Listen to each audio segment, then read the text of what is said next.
हर हर महादेव। कहते हैं कि जब सावन का महीना आता है तब धरती पर हरियाली ही नहीं बल्कि भगवान शिव की कृपा भी बरसने लगती है। जो भक्त इस पावन महीने में सच्चे मन से सोमवार का व्रत रखता है, शिवलिंग पर जल अर्पित करता है और ओम नमः शिवाय का जाप करता है, उसके जीवन के सबसे कठिन दुख भी धीरे धीरे समाप्त होने लगते हैं। आज मैं आपको ऐसी कथा सुनाने जा रहा हूँ जिसे सुनकर आंखें नम हो जाएंगी, मन में भगवान शिव के प्रति अटूट श्रद्धा जाग उठेगी और विश्वास हो जाएगा कि महादेव कभी भी अपने सच्चे भक्त का साथ नहीं छोड़ते। बहुत समय पहले की बात है। हिमालय की तलहटी में बसा एक छोटा सा नगर था। वहाँ एक निर्धन ब्राह्मण अपनी पत्नी के साथ रहता था। दोनों अत्यंत धार्मिक, दयालु और ईमानदार थे। उनके पास धन नहीं था, लेकिन भगवान शिव के प्रति अटूट आस्था थी। हर सुबह ब्राह्मण गंगा से जल लाता, जंगल से बेलपत्र चुनकर लाता और मंदिर में भगवान शिव का अभिषेक करता। उसकी पत्नी भी पूरे प्रेम से दीपक जलाती और हाथ जोड़कर प्रार्थना करती, हे भोलेनाथ, हमारे घर में धन दो, वैभव न दो, लेकिन हमारी गोद सूनी मत रहने दो। हमें संतान का सुख दे दीजिए। वर्षों बीत गए। हर सावन आता, हर सावन चला जाता। सोमवार के व्रत कभी नहीं टूटे, लेकिन उनकी गोद फिर भी सूनी रही। गांव के लोग कभी कभी उनका मजाक उड़ाते, इतनी पूजा करके भी क्या मिला? अगर शिव सच में सुनते तो अब तक तुम्हारी गोद भर गई होती। ये बातें सुनकर ब्राह्मण की पत्नी की आंखों में आंसू आ जाते, लेकिन ब्राह्मण मुस्कुराकर कहता, महादेव के घर देर हो सकती है, अंधेर नहीं। जिस दिन उनकी कृपा होगी उस दिन हमारी हर पीड़ा मिट जाएगी। समय बीतता गया। फिर एक वर्ष सावन का महीना आया।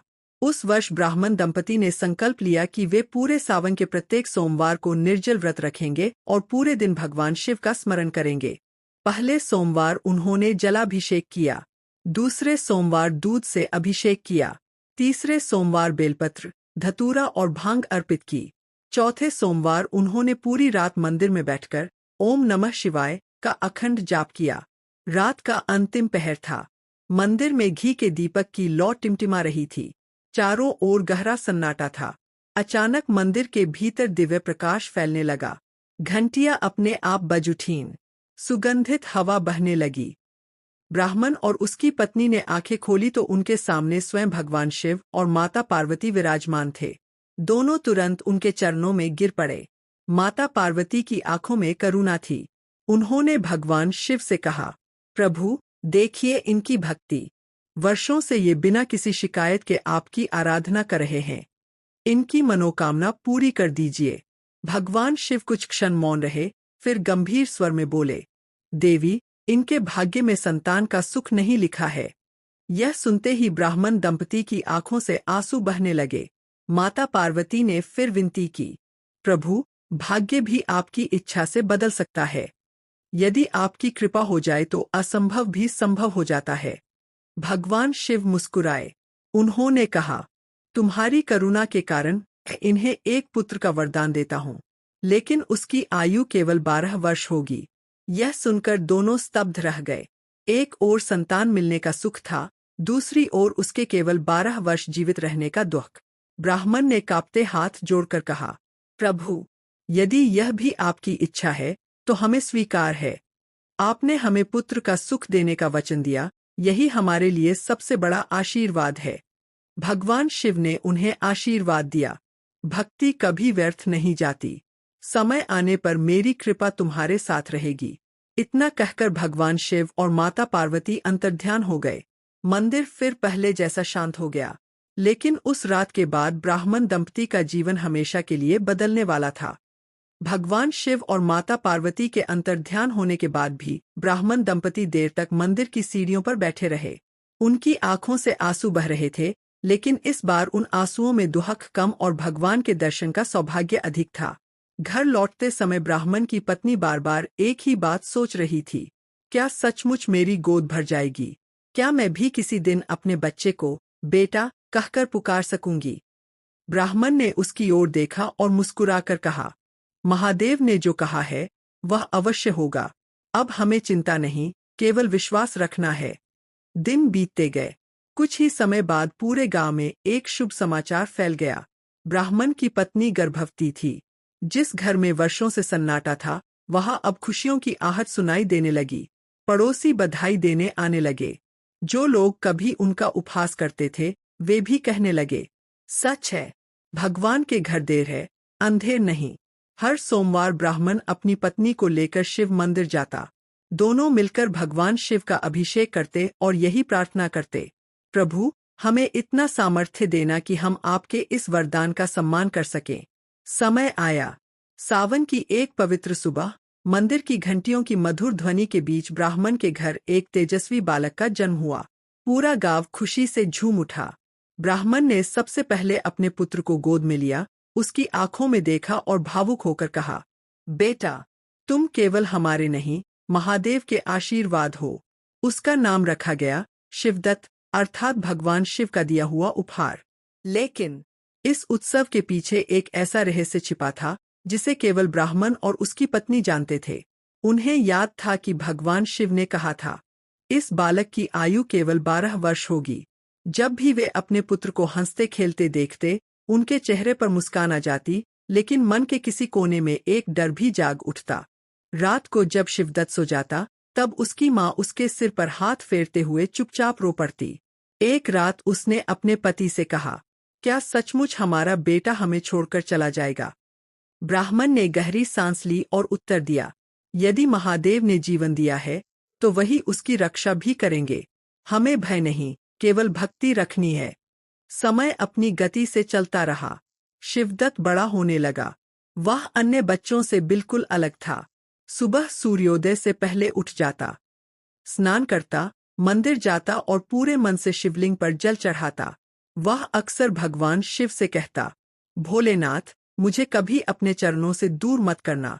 मंदिर के पुजारी उसकी भक्ति देखकर कहते, यह बालक साधारण नहीं है, इसके भीतर शिव का विशेष आशीर्वाद है। शिवदत्त का स्वभाव अत्यंत विनम्र था। यदि कोई भूखा मिलता तो अपना भोजन उसे दे देता। यदि कोई दुखी मिलता तो उसके आंसू पोंछ देता। धीरे धीरे उसकी करुणा और सेवा की चर्चा दूर दूर तक फैलने लगी। लेकिन समय किसी के लिए नहीं रुकता। देखते ही देखते शिवदत्त 11 वर्ष का हो गया। अब ब्राह्मण और उसकी पत्नी की चिंता पहले से कहीं अधिक बढ़ गई। 12वां वर्ष निकट आ रहा था। एक दिन ब्राह्मण ने अपनी पत्नी से कहा, मैं चाहता हूं कि हमारा पुत्र काशी जाकर वेद और शास्त्रों की शिक्षा प्राप्त करे। वहां भगवान विश्वनाथ की कृपा भी उस पर बनी रहेगी। माँ यह सुनकर घबरा गई। इतनी दूर, मैं उसे अपनी आंखों से दूर कैसे जाने दूं? ब्राह्मण ने समझाया, हम उसे भय में नहीं, भगवान के भरोसे बड़ा करेंगे। जो होगा, महादेव की इच्छा से होगा। कुछ दिनों बाद यात्रा की तैयारी होने लगी। माँ ने अपने हाथों से बेटे के लिए वस्त्र तैयार किए। एक छोटी सी पोटली में सत्तू, गुड़ और सूखे मेवे रखे। फिर उसने अपने बेटे के गले में रुद्राक्ष की माला पहनाई और कांपती आवाज में कहा, बेटा, जहां भी रहना, हर सुबह भगवान शिव का नाम लेना। यही तुम्हारी सबसे बड़ी रक्षा करेगा। शिवदत्त मुस्कुराया। उसने माँ के चरण छुए और बोला, माँ, जिसने मुझे जन्म दिया है, वही महादेव मेरी रक्षा भी करेंगे। आप चिंता मत कीजिए। यह कहते हुए उसने अपने माता पिता को प्रणाम किया।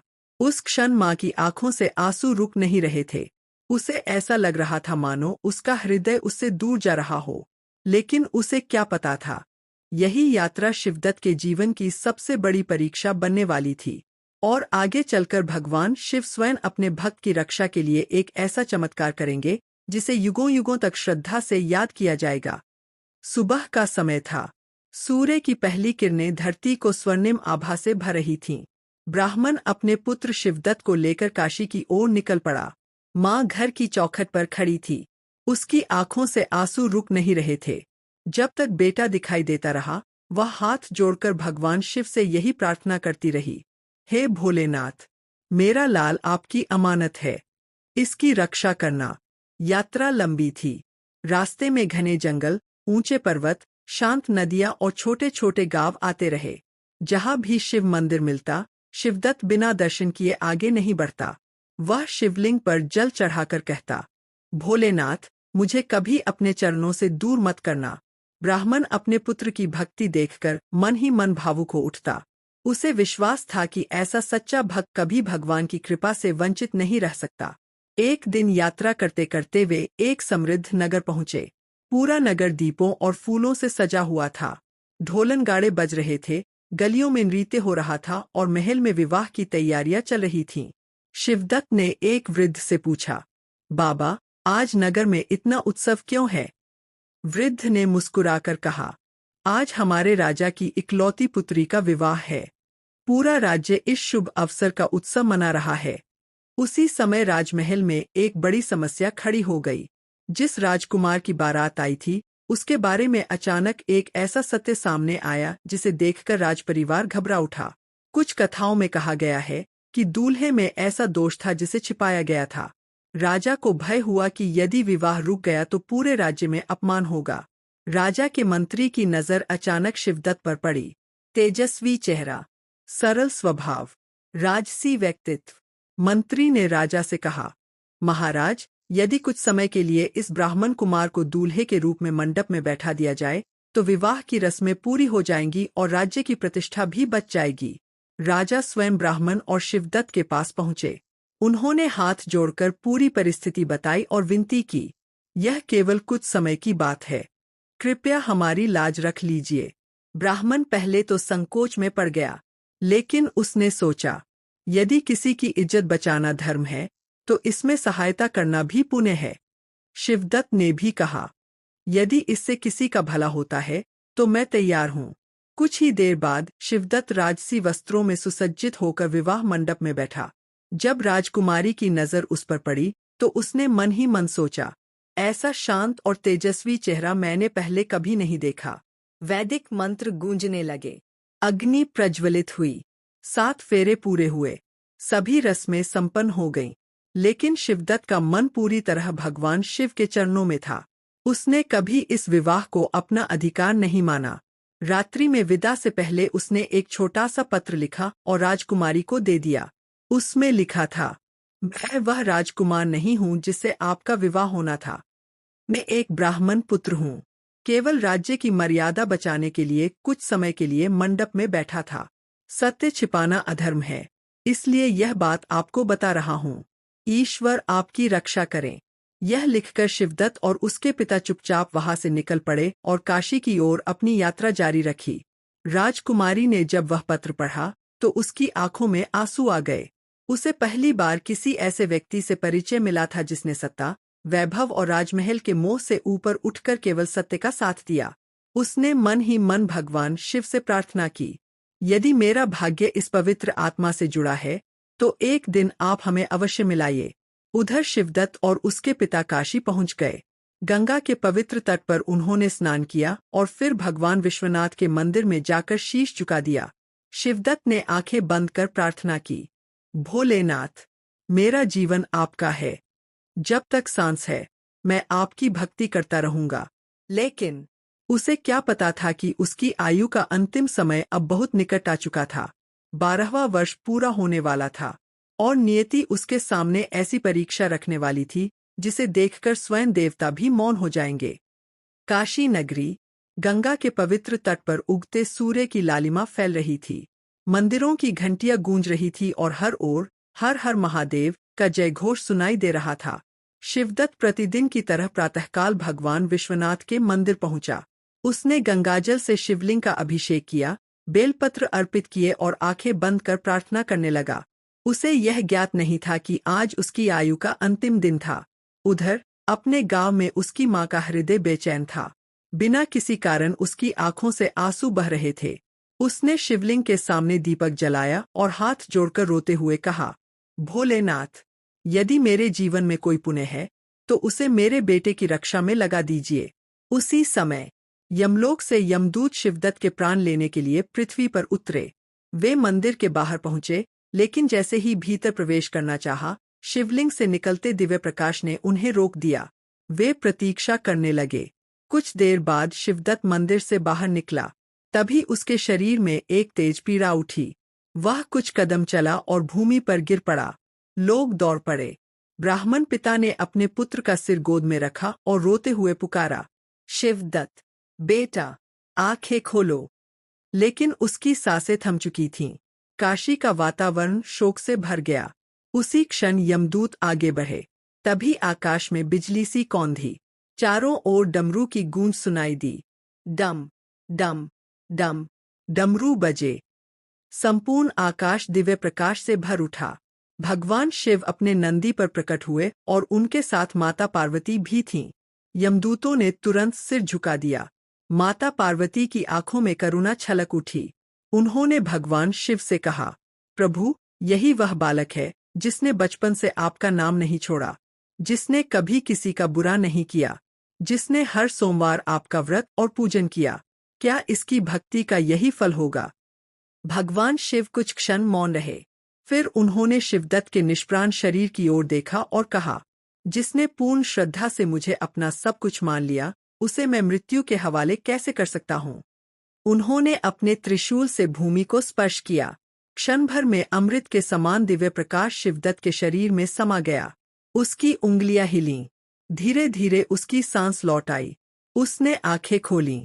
सब लोग विस्मय से भर उठे। ब्राह्मण पिता की आंखों से आंसू बह निकले।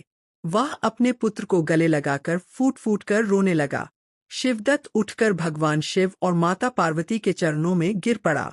भगवान शिव ने उसके सिर पर हाथ रखा और कहा, वत्स, आज से तुम्हारी आयु पूर्ण हो चुकी नहीं, बल्कि मेरी कृपा से दीर्घायु हो गई है। तुम्हारी भक्ति ने तुम्हारा भाग्य बदल दिया है। माता पार्वती ने मुस्कुराकर कहा, जो भक्त सच्चे मन से सावन के सोमवार का व्रत करता है, सेवा करता है और विश्वास नहीं छोड़ता, उस पर हमारी कृपा सदा बनी रहती है। यह कहकर भगवान शिव और माता पार्वती अंतर्ध्यान हो गए। कुछ समय बाद शिवदत्त अपने पिता के साथ अपने गांव लौटा। माँ ने जैसे ही अपने पुत्र को जीवित देखा, वह दौड़कर उससे लिपट गई। उसके आंसू इस बार दुहक के नहीं, बल्कि भगवान शिव के चमत्कार के थे। पूरे गांव में यह समाचार फैल गया कि महादेव ने अपने भक्त को मृत्यु के मुख से वापस लौटा दिया। उसी समय उस राज्य के राजा को भी सारा सत्य ज्ञात हुआ। उन्हें शिवदत्त की सत्यनिष्ठा और भगवान शिव की कृपा का समाचार मिला। राजा स्वयं अपने परिवार के साथ ब्राह्मण के घर पहुंचे और विनम्रता से बोले, ऐसे सत्यवादी और शिवभक्त युवक से श्रेष्ठ वर मेरी पुत्री के लिए कोई नहीं हो सकता। यदि आपकी अनुमति हो तो मैं अपनी पुत्री का विवाह शिवदत्त से करना चाहता हूँ। ब्राह्मण ने भगवान शिव का स्मरण किया और सहमति दे दी। शुभ मुहूर्त में वैदिक मंत्रों के बीच शिवदत्त और राजकुमारी का विवाह हुआ। इस बार यह विवाह किसी छल या परिस्थिति के कारण नहीं, बल्कि सत्य, धर्म और भगवान शिव की कृपा के कारण हुआ। दोनों ने जीवन भर धर्म, सेवा और भक्ति का मार्ग अपनाया। कथा का संदेश। कहा जाता है कि जो श्रद्धा पूर्वक सावन के प्रत्येक सोमवार का व्रत करता है, भगवान शिव का अभिषेक करता है, ओम नमः शिवाय का जप करता है और दूसरों के प्रति दया, सत्य और सेवा का भाव रखता है, भगवान शिव उसकी मनोकामनाएं पूर्ण करते हैं, संकटों को दूर करते हैं और उचित समय पर अपनी कृपा अवश्य बरसाते हैं। बोलिए, हर हर महादेव। ओम नमः शिवाय। जय भोलेनाथ।